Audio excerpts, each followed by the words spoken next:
Good morning. Hi everyone. I'm Stacy. This is Walking in My Shoes and We're Loving My Veteran. Just want to tell everyone good morning. Have a couple more sips of coffee and wait for everybody to get on this morning.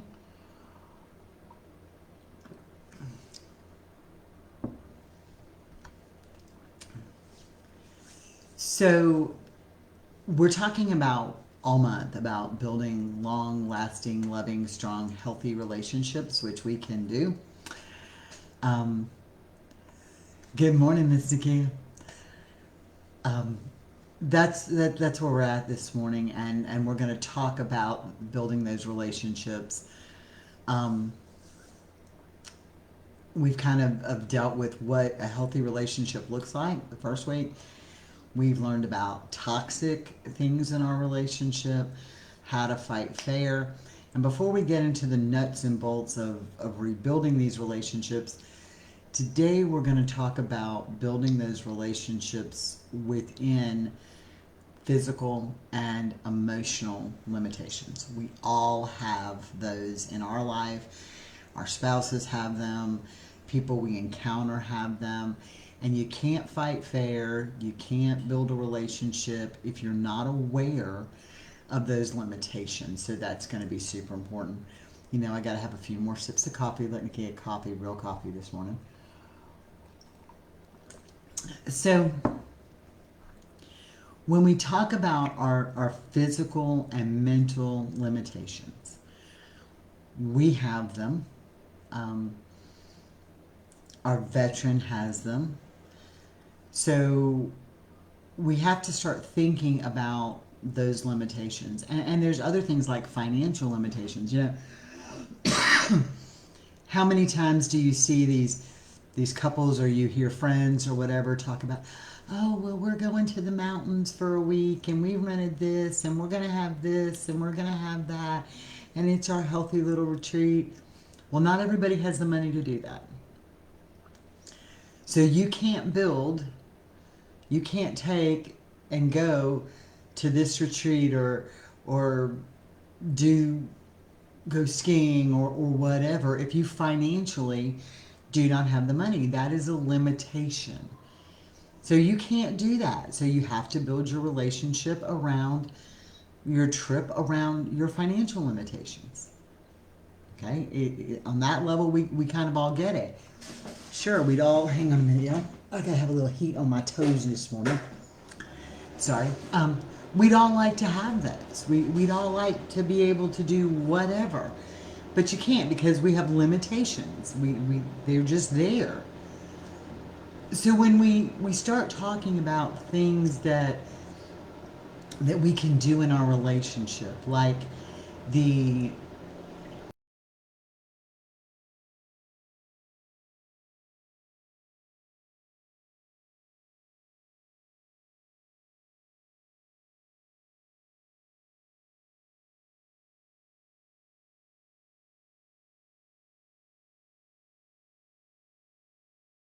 that they don't have right now. So you have to remember that when you're thinking about your relationship and how to build that. Does it mean it will never come back? No. But on day one, you can't expect that. Okay, we're all in our journeys at different levels, and that's important to understand. We're all in our journeys at different levels. What works for me and what I've learned to do as Carl and I've gone through our journey is not going to work for somebody who's on day one decided today we're going to set our boundaries. What works for Nakia, who's been the PTSD journey and who is now learning to navigate the medical journey, what she did to navigate the PTSD journey, she may have to relearn part of it to navigate the medical journey. And as his medical health declines, she's got to relearn what he can physically do that are part of that journey. So you have to be very aware of your physical and emotional stuff. We all have those limitations. So you can't expect them to just come loving up to you when you're crying or see that you've had a bad day and know that you want to feel, because that's a mental limitation they have right now. Now, I'll sing Carl's praises. I'm not sure how much I want to sing them after last night, but he was entertaining to say the least. But what I want to say is that when I'm having a bad day now, he can look at me and say, baby, what's wrong? Honey, what's wrong? What are you thinking about? What's wrong? He couldn't do that a year ago. So we've evolved to that point. So just remember, when you're trying to get your relationships together, you may not all be in that point. There is a great program that Michelle and I are going to talk about in depth. It's called Pairs, P-A-I-R-S, and it's about communicating. Well, one of the things they say is don't communicate in your comfort zone. Like, move to the table and hold hands, or sit on the floor eye to eye and hold hands. I can tell you right now, if I tell Carl to move, we're going to sit down on the floor and hold hands, he's going to tell me I've lost my mind. He's not there yet. He's not ready there yet. That is a limitation he has. It doesn't mean that we can't take what we learn from the Pairs program and put part of it into use, because that part he can handle right now. But what it means is we can't do the whole program. We are not going to sit Indian style on the floor, knee to knee, eye to eye. It's not going to work, because it's not in his comfort zone. And you can't communicate with people if they're not semi-comfortable. They're way more receptive when they're semi-comfortable. So think about those limitations when you're going forward.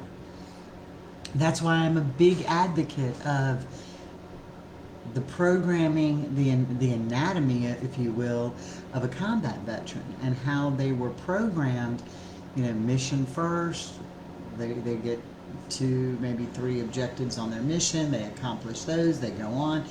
That's why giving them a laundry list is not beneficial. They don't process it. It is a physical, mental, actually it's a mental limitation, which creates lack of physical movement and things you want to accomplish. So it's a limitation. And the way I had to look at it was, if we got one thing done and we fixed one point, that was a victory. And we went on to the next. Same thing when we're learning to set our boundaries. That's what I told y'all. When you're learning to set your boundaries, sometimes your boundaries have to be really tight and close as you first start setting them. You can't go out here and say, this is my boundary. Don't come into this, because they've always been allowed in it. So start with your boundaries smaller and then work your way out. He is famous for her thing when her boundary was, my name is Nakia. It's not honey, it's not sweetie, it's not Julie, it's not anything, it is Nakia. That was her initial boundary. You're going to respect me and call me by my name, and I am me, and I'm not anybody else you've ever had. This is who I am.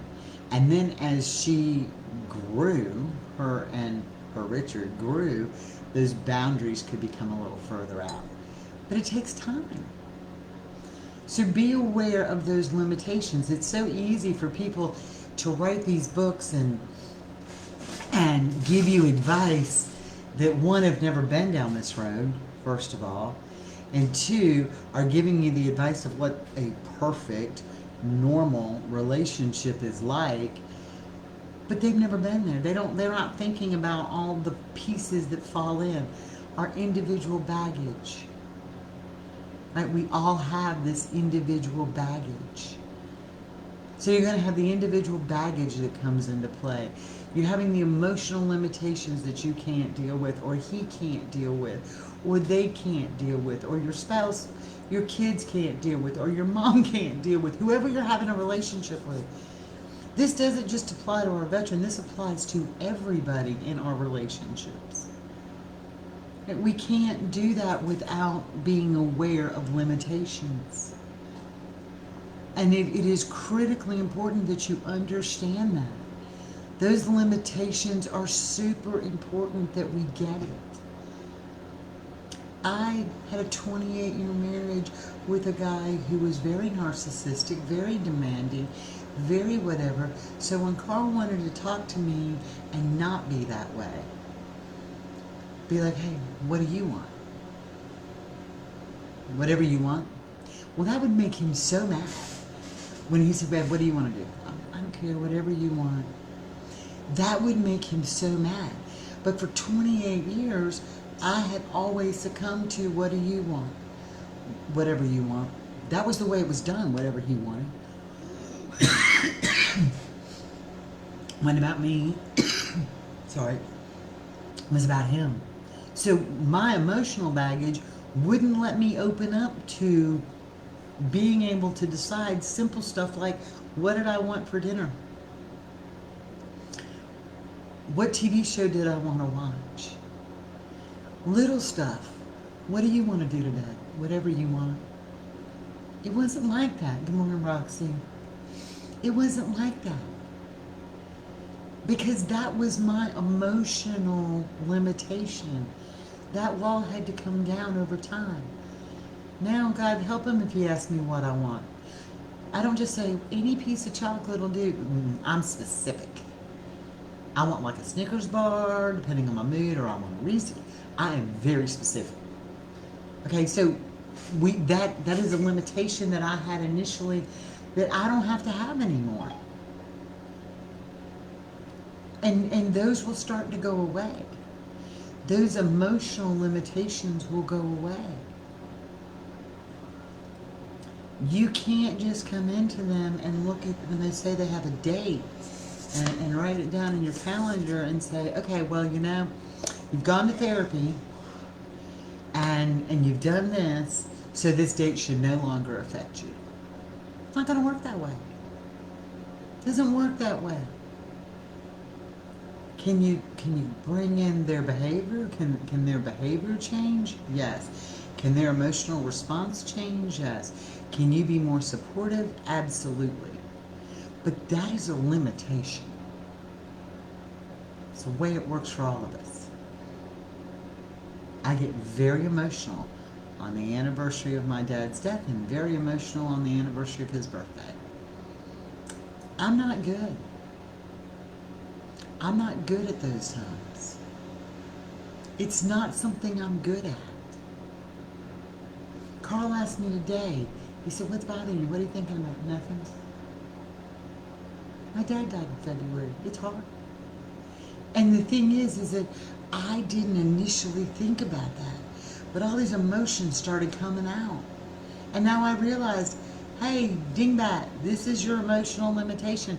It's not as bad as it was year one, but it's still here. So that's the way this whole situation works. This whole situation works around our limitations.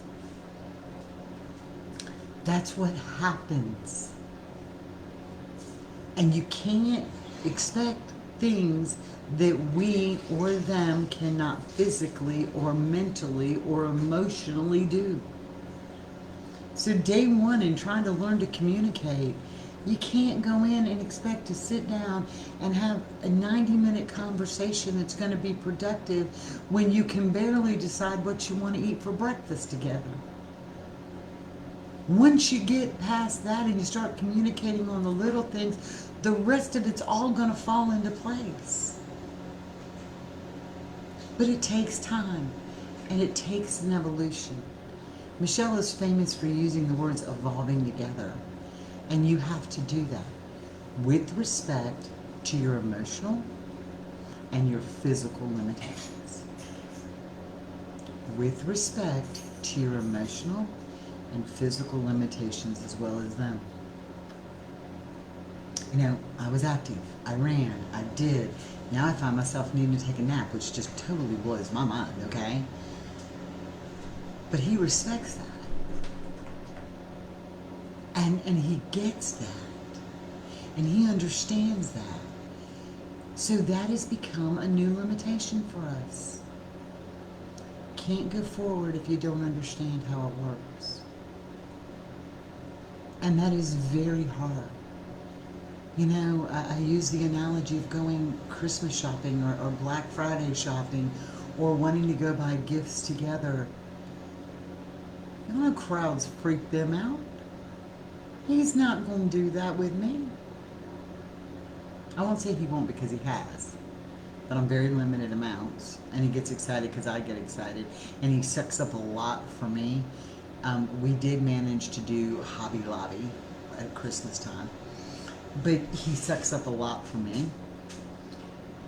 But he couldn't have done that last Christmas. He did it this Christmas. Because he got past some of his emotional baggage and got to go forward. And the more that you respect each other, and the more that you are aware of each other's limitations, and the more that he knows that you're going to have his back because you respect those limitations and you're aware of the whole picture, the more all of that happens, the more they're going to do. The more you're going to do. Because you see that things are getting better. You see that things are evolving. You see that things are communicating. You see that you are emotionally connected. Because I'm going to tell y'all right now, and I can't even believe I'm going to bring up any discussion that has anything to do with this after last night and the gorilla tape, but I'm going to tell you this right now. Emotional and spiritual intimacy far outweighs the physical. Emotional and spiritual intimacy far outweighs the physical. Those of you who are unaware, you can go buy stuff to deal with the physical intimacy. Okay? If you need a little help, I can point you in some websites or something that might help you along the way. But spiritual and emotional intimacy, that connection where you can anticipate the other one's movement, anticipate the other one's thought, anticipate the other one's need, that connection far outweighs the physical any day of the week. And the only way you get there is by respecting and understanding physical and emotional limitations. That's it. That's how you grow that healthy relationship. And for those of you who think it can't be done, I'm telling you, it can be done. It can be done. We can do that. We can have that intimate relationship with our veteran. And I can remember people saying to me, Stacey, what the heck do you mean we can have that relationship with them? I can barely have a conversation. Now, I'm not telling you that Carl and I don't argue. I'm not telling you that Carl and I don't have our explosive moments, because remember, I'm a yeller and I'm the vomiter and I pull the trash bag out. Okay, it's just me. And a lot of that is me. But there are days that we can sit in each other's presence and not have to say a word to each other, and I can feel what he needs and he can feel what I need, and that emotional, spiritual, intimate connection is far better than anything physical,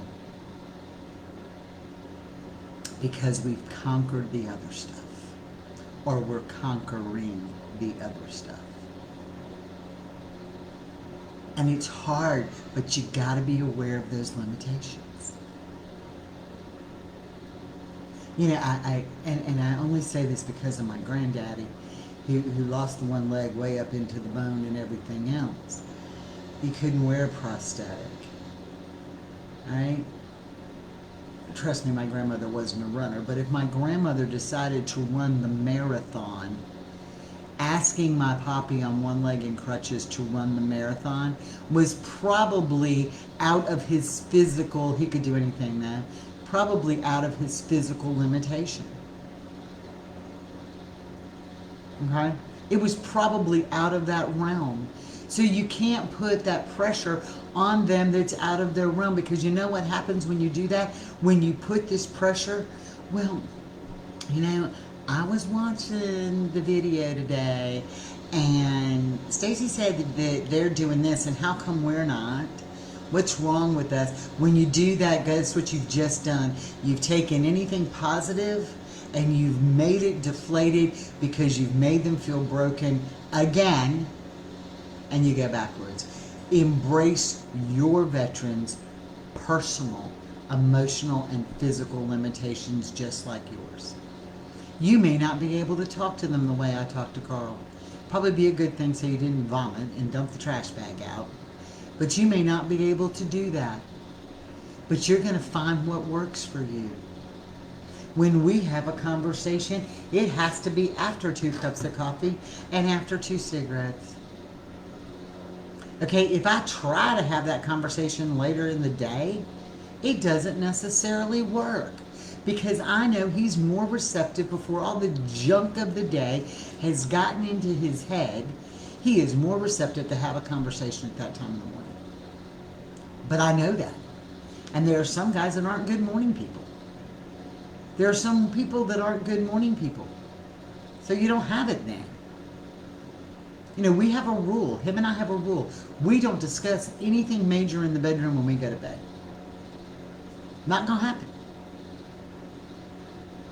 Because there are 2 things we value in our relationship more than anything. Going to bed next to each other and waking up next to each other. Right, so we're not going to bring anything. It's like the bedroom for us is like a do not enter thing, that you drop your baggage at the door and don't bring your baggage into our bedroom. And at that point, because we don't want to say something that's going to take, the other one may take wrong, or because they're tired, or because they're in a space, we don't want them to take it wrong, and we don't want to argue when we go to bed, because it's just not going to happen. That's our rule. Doesn't mean it works for everybody, because there's some people who have great conversations laying in bed. We're not going to. That's what we came up with that works for us. That is within our emotional limitations. We set our ground rule there. And that's what you've got to do. As you evolve, you're going to get that. As you have conversations, you're going to get there. And we all come from different backgrounds. So everybody brings into that relationship something different. I mean, think about something as simple as Christmas. I was raised in the South, okay? Christmas decorations for people in the South consist of white lights on a Christmas tree. Okay, we don't put big bulbs on a Christmas tree. We don't put a lot of colored lights on our Christmas tree. People in the South, where I was raised, we all have white lights up on our Christmas tree. It's just what we do. It's just the way it is. Right? Carl was raised up north in like New Jersey and stuff, where they had like ice and snow, and they had the big balls that hung up outside the house, and like the ice would melt down them and it would color. No, it is not going to happen in my house. And that's when I say my house, and that is the number one thing that triggers him. This is my house. It will trigger him just like that, and I got to be aware of that emotional limitation. So now I'm like, hey babe, can we only have white lights on this tree? Because this is what I'm used to. So you're trying to bring all these relationships of your past together, and you got to find a cohesive new. But I know when I say my house, it is done for him. It is an emotional trigger for him. It is ugly, and I might as well sit there and stab him in the heart. But that's an emotional limitation for him. And I keep forgetting that a lot, and I step over that a lot. But I know that. So I can't expect, if I go to him and say, babe, let's talk about this. I'd like to have new carpet in the living room in my house. I want new carpet in my house. Yeah, you might as well tell him that he's moving out, because that's his emotional limitation. So you have to be careful. And knowing that now, I can proceed in a much better movement forward when I say, hey babe, what do you think about this for our house or the house? I get much more receptiveness to that. Like, I wanted to paint this house when we moved in it. And I wanted it sage, like a real light sage green. And it was god awful, horrible, weird yellow. And I said, baby, you know, we have this house, and I don't know about you, but I'm not really partial to this nicotine looking yellow. How would you feel if we painted our house? And he's like, okay. I'm like, when? So then I asked him the next simple question, what color would you like to paint it? And he says to me, that's up to you. So I got to pick out the paint color, and I got to do the stuff, but it was all in the way I approached it, because had I have come in and said, this house is disgusting, I'm not living in this color, I need to paint my house a different color, he wouldn't have painted the first thing.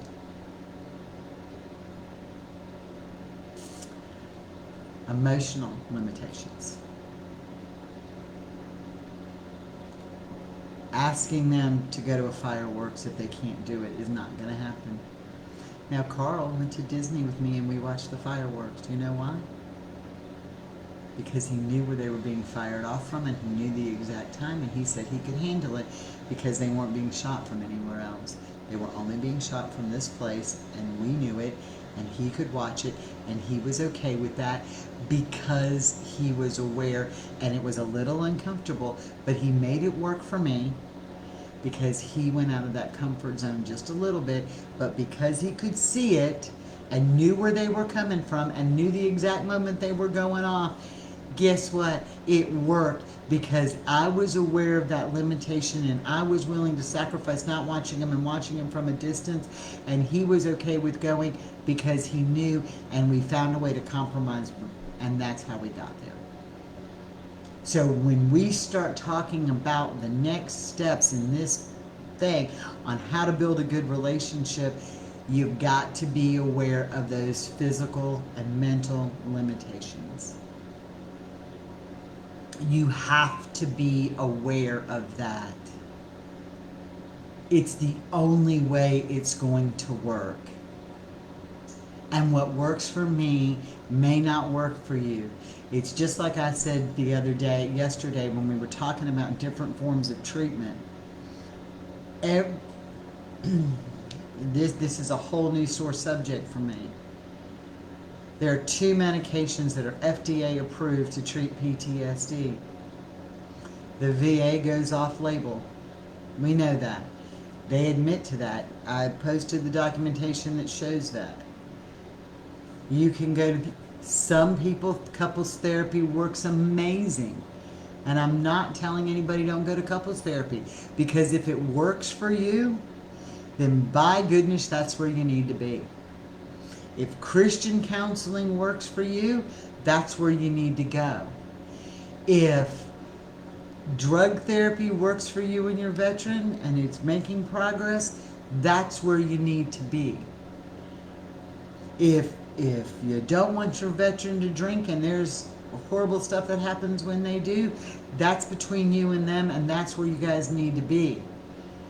But the person that the drug therapy doesn't work for, you can't get mad at them. You can't judge them because the drug therapy isn't working and they're trying something different. You can't judge somebody because they didn't do this therapy and you think it'll work for you. You can't judge somebody because y'all know it's not a secret. Carl has a beer. And that to him is his medication, and he knows exactly how many he can take while he is still functional, and he doesn't drive when he does it, and it works for us, and we allow it to happen, and I'm okay with that because it's better than the side effects of the drugs for him and me. Okay, that is us.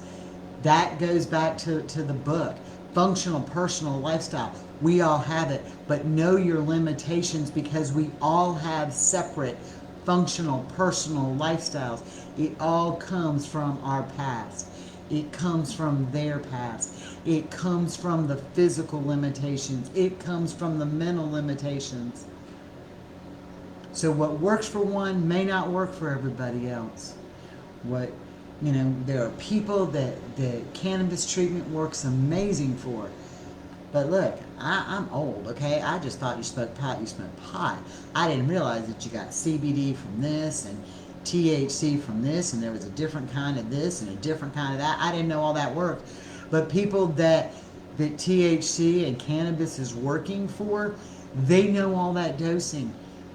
And that's what works for them. There's some people now who are trying stem cell and it works for them. There's so much out there. There are retreats that people are going to and it works for them. It may not work for somebody else. Personal, physical, emotional, limitations. That's how you have to make it work. And it only works when you are aware of each other's. I know for me and Carl, he's not going to go on drug therapy ever. Why? Because he has a personal bad experience with it. And me forcing him to do that, or me trying to push him to do that, is only going to make things worse.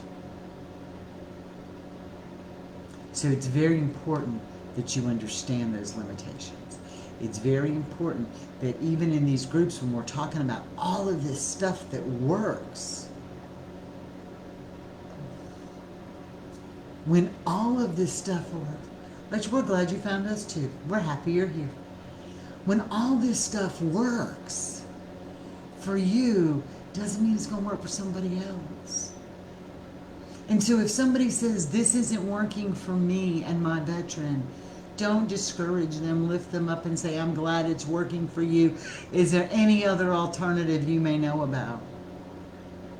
Because it's personal. They all have different baggage. We all have different baggage. One size fits all does not work. Look, y'all, when I weighed 300 and some pounds and I went to the rack and it said one size fits all, I was trying to figure out if it meant one size fits all of my thigh or my body. Because one size fits all didn't fit the 320-pound person.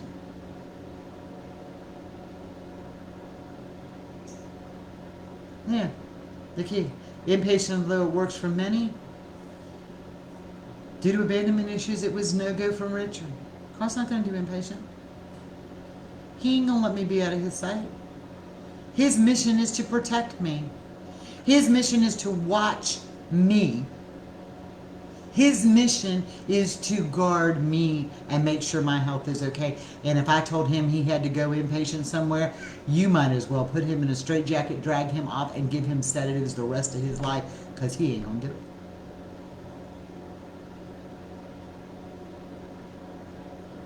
So treatment, all of this, all of the stuff we talk about, all of the ways to make things work, all of the stuff that works for me, all of the stuff. That's why we do this. We bring everybody together and say, hey, in our community, what are you finding that works? What are you finding that's helping? What are you doing that is different? Because I'm telling you, none of us would be here if all the outlines in the textbook and online and at the VA and at the psychiatrist, if all of that stuff worked, none of us would be here. Because we'd have it under control. But it doesn't work that way. So that's why we come together. And that's why we learn to respect and appreciate our own individualities as well as theirs. Because one size doesn't fit all in PTSD and PTSD relationships. And I'm telling you, I have PTSD and it is not combat related. And I had not a clue that there was such a difference in combat PTSD and other PTSD. Didn't have a clue of the difference till I lived it.